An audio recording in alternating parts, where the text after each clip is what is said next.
एडिनोहाइपोसिस को हमने पूरा देख लिया। अब हम स्टार्ट क्या करते हैं, न्यूरोहाइपोसिस। न्यूरोहाइपोसिस में सबसे पहले देखेंगे अपन क्या, ऑक्सीटोसिन, और उसके बाद देखेंगे अपन क्या, वैसोप्रेशन या एडीएच, इसी का नाम क्या होता है, एंटी डाययूरेटिक हार्मोन। तो ऑक्सीटोसिन क्या होता है, देखो बहुत इंपॉर्टेंट इसका भी रोल है कि act on smooth muscles and stimulate their contraction. ये हमारे स्मूथ मसल्स पर काम करते हैं। हमने जब मसल्स देखा था तो तीन तरह की मसल्स बताई थी, एक तो कार्डियक मसल्स, एक स्मूथ मसल्स और एक स्केलेटल मसल्स, बताया था कि नहीं। तो चिकनी फेशियल इसको बोलते हैं, है ना। तो स्मूथ मसल्स वह होती हैं जो हमारे हॉलो ऑर्गन में प्रेजेंट होती है, जो कोकुलेट होते हैं ना उसमें प्रेजेंट होती है। और स्केलेटल जो हमारी क्या है, वॉलंटरी थी कि इनवॉलंटरी, वॉलंटरी थी, वॉलंटरी थी। बाकी सभी क्या थी, इनवॉलंटरी थी, है ना। एक ही तो वॉलंटरी थी। वॉलंटरी वाला होता है जो ऐच्छिक पेशियां होती हैं जिनको हम इच्छा अनुसार काम से, ओके। तो ये ऑक्सीटोसिन जो भी रहता है तो ये स्मूथ मसल और उनके कॉन्ट्रैक्शन को क्या कराएगा, जो कोऑर्डिनेट कराएगा, कौन, ऑक्सीटोसिन। फिर उस पर काम करेगा। फिर stimulate the vigorous contraction of uterus at the time of child birth. देखो यहाँ पे बहुत अच्छी बात बता रहा हूँ कि जब फीमेल प्रेग्नेंट होती है और जैसे ही फीमेल प्रेग्नेंट होती है तो आपने देखा कि जब प्रेगनेंसी का टाइम नजदीक रहता है, मतलब after end of 9 month of pregnancy, जब 9 मंथ का एंड रहेगा तो आपको ध्यान रखेगा कि जो फीमेल प्रेग्नेंट वो पार्चुरेशन कराएगी। तो पार्चुरेशन कराएगी तो सबसे पहले उसका पेट दर्द होता कि नहीं, बहुत ज्यादा, मतलब यहाँ पर बहुत ज्यादा कॉन्ट्रैक्शन रहेगा। और कॉन्ट्रैक्शन कौन कराता है भाई, यही कराता है क्या, ऑक्सीटोसिन। क्योंकि ये इतना ज्यादा रिलीज निकलता है, इतना ज्यादा रिलीज होता है कि आपके यूटेरस में क्या हो जाएगा, खलबली मच जाएगी, या कॉन्ट्रैक्शन बोलते हैं उसको। तो आपको बहुत ज्यादा दर्द होता है ना, फीमेल को बहुत ज्यादा पेन होता है। तो ये पेन कौन कराता है आपका, ऑक्सीटोसिन कराता है। कौन कराता है आपका, ऑक्सीटोसिन। फिर उसके बाद ऑक्सीटोसिन जैसे, अच्छा एक ऑक्सीटोसिन निकलता है कैसे, तो देखो जब हमारा जो एम्ब्रियो रहता है या इन्फेंट रहता है, बेबी रहता है, यूटेरस में रहता है, और जैसे ही वो पूरा मैच्योर हो जाता है, मतलब उसके 9 मंथ क्या हो जाते हैं, पूरे कंप्लीट हो जाते हैं, तो वहां पर क्या रहता है, वहां से एक हार्मोन्स निकलता है ऑक्सीटोसिन, और ये पूरा कहां पर जाएगा, ब्रेन तक जाएगा, ब्रेन। और ब्रेन से जैसे ही आएगा तो ब्रेन उसको मैसेज कर देगा कि आपको क्या करना है, कॉन्ट्रैक्शन करना है। तो जैसे ही कॉन्ट्रैक्शन होगा तभी तो बाहर निकलेगा, वो तो बेबी रहेगा तभी तो बाहर निकलेगा। अगर कॉन्ट्रैक्शन नहीं होगा तो आपको प्रॉपर्ली पता ही नहीं चलेगा। और ऐसा बहुत सारे केस में होता भी है कि पेट दर्द नहीं होता है ना, तो उसको अपनी सिजेरियन डिलीवरी करनी होती है ना, होता है कि नहीं। तो यही तो उसका रीजन रहता है। तो कॉन्ट्रैक्शन बहुत जरूरी है, क्योंकि कॉन्ट्रैक्शन नहीं होगा तो आपका यूटेरस नहीं होगा, और यूटेरस में अगर कॉन्टैक्ट नहीं होगा तो आपका जो बेबी रहेगा वो प्रॉपर्ली पार्चुरेट नहीं हो पाएगा, है ना, इसलिए जरूरी है। फिर उसके बाद मिल्क इंजेक्शन में भी ये क्या कराता है, हेल्प कराता है। देखो मिल्क को बनाने में अभी मैंने 2 हार्मोन पढ़ लिए, एक तो मिल्क को बनाने के लिए कौन सा हार्मोन, प्रोलैक्टिन, और ये हार्मोन क्या रखता है, मिल्क को निकलवाने में हेल्प करता है। तो मिल्क इंजेक्शन, बहुत सारी ऐसी फीमेल देखी होंगी आपने जो प्रेगनेंसी के बाद उनका बेबी जन्म देता है, लेकिन उनसे जो उनके ब्रेस्ट रहते हैं उससे मिल्क का सीक्रेट नहीं होता है।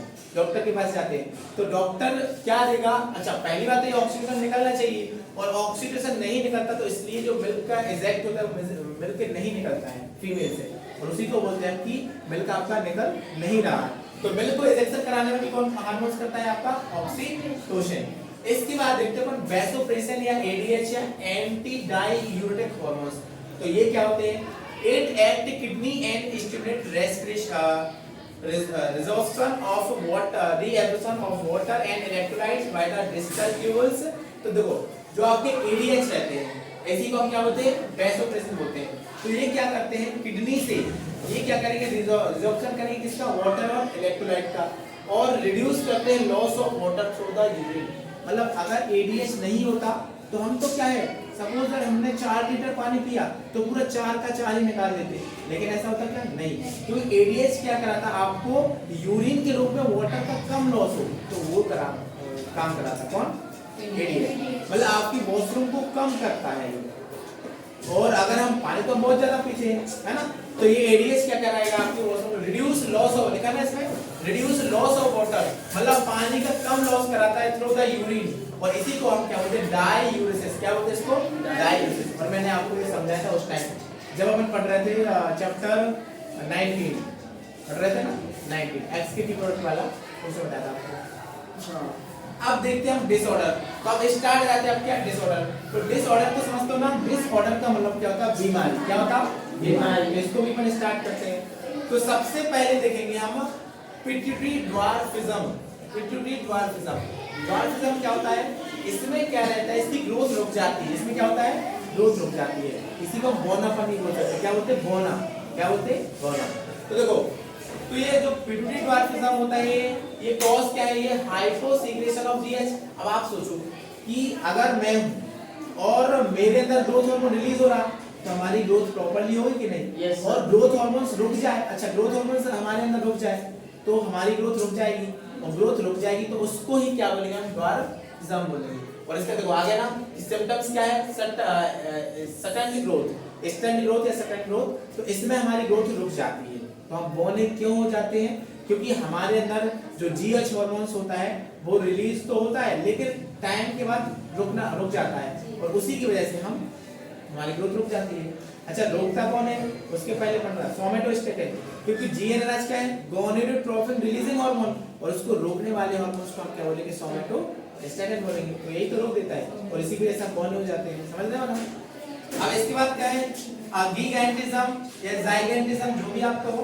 तो गिगैंटिज्म तो ये क्या है, देखो तो कम सीक्रेशन, अगर जीएच कम निकलेगा तो आपको क्या हो जाएगा, ड्वार्फिज्म हो जाएगा।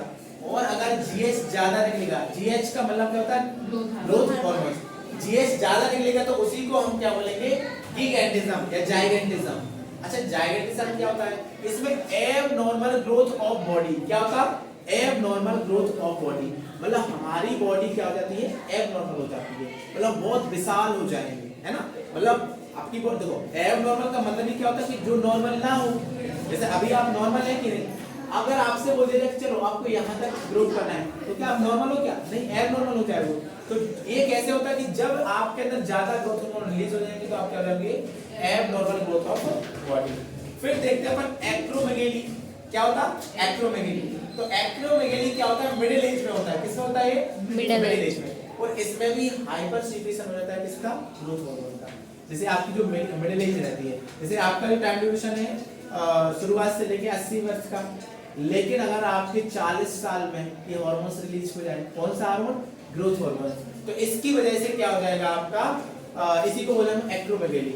मतलब आपका गिब्बन से, गिब्बन गोरिल्ला देखा ना, गोरिल्ला लाइक स्ट्रक्चर, अरे गोरिल्ला वो होता है कि जो हमारे मंकी के पहले जो एंसेस्टर थे उसी को क्या बोलते हैं, गोरिल्ला, गोरिल्ला गिब्बन एप, है ना। तो ये तो इसमें आप वैसे ही देखने लगोगे, इसमें क्या होगा, severe disfigurement specially of the face. तो आपका फेस हो जाएगा गोरिल्ला लाइक स्ट्रक्चर, मतलब आपका बंदरों से और जो बंदर के एंसेस्टर थे उन जैसा आपका स्ट्रक्चर लग जाएगा, क्योंकि आपका मिडिल एज में क्या हो रहा है, आपके अंदर ग्रोथ हार्मोन का सीक्रेशन हो रहा है, और उसी डिसऑर्डर को हम क्या बोलेंगे, एक्रो, है ना। इसके बाद देखो डायबिटीज इंसिपिडस।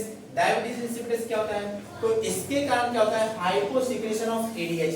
एडीएच का फॉर्म क्या है, एंटी डाययूरेटिक हार्मोन, और इसका अगर कम सीक्रेशन होता है तो उसी को हम क्या बोलते हैं, डायबिटीज इंसिपिडस। अच्छा इसमें क्या रहता है, तो इसमें diminished ability of the kidney to conserve water leading to the water loss and dehydration.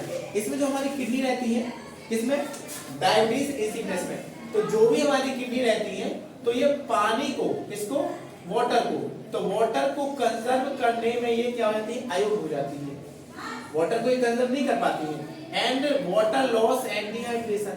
और देखो जब वाटर कंजर्व नहीं होगा, जैसे कि हमने पानी पिया, और पानी को कंजर्व कौन कर रहा है, एडीएच, और एडीएच का काम क्या है कि डायलिसिस कराना, मतलब आपका यूरिन जो हो रही है उसमें वाटर का लॉस कम हो। लेकिन अगर हमारी किडनी कंट्रोल नहीं करेगी तो वाटर का लॉस ज्यादा हो जाएगा, और वाटर का लॉस हो जाएगा तो हमारे अंदर वाटर की क्या हो जाएगी, कमी हो जाएगी, पानी की कमी हो जाएगी ना। और पानी की कमी को हम क्या बोलते हैं, डिहाइड्रेशन बोलते हैं ना, क्या डिहाइड्रेशन हो रहा है। डी का मतलब होता है डिस्ट्रॉय या डीजनरेट, और हाइड्रेशन मतलब होता है वाटर। तो जब हमारे अंदर वाटर की कमी हो जाती है उसी को हम क्या बोलते हैं, डिहाइड्रेशन। तो ये इसका रोल था इसका, डायबिटीज इंसिपिडस। अच्छा एक और होता है डायबिटीज मेलाइटिस। तो डायबिटीज मेलाइटिस भी मैं बताऊंगा आपको, तो वो क्या होता है, पैनक्रियास में होता है, उसको बताऊंगा इसी में देखेंगे। तो ये जितने भी फंक्शन थे, तो ये सारे ग्लैंड्स के फंक्शन थे, ये जितने भी फंक्शन थे किसके थे, सारे ग्लैंड्स के, जिसमें हमने एंडोक्राइन ग्लैंड पूरा पढ़ लिया। और इसमें अपन ओनली देखा भी क्या, पिट्यूटरी ग्लैंड। और पिट्यूटरी ग्लैंड्स को हम क्या बोलते हैं, master gland of the body. तो इसमें हमने एडिनोहाइपोथैलेमस देखा, न्यूरोहाइपोथैलेमस देखा। इससे बहुत सारे हार्मोन्स लीजिए जैसे कि जीएनएच, एसीटीएच, जीएच, टीएसएच जितने भी। और इसके बाद अपन स्टार्ट करेंगे हम दूसरी ग्लैंड, पीनियल ग्लैंड्स।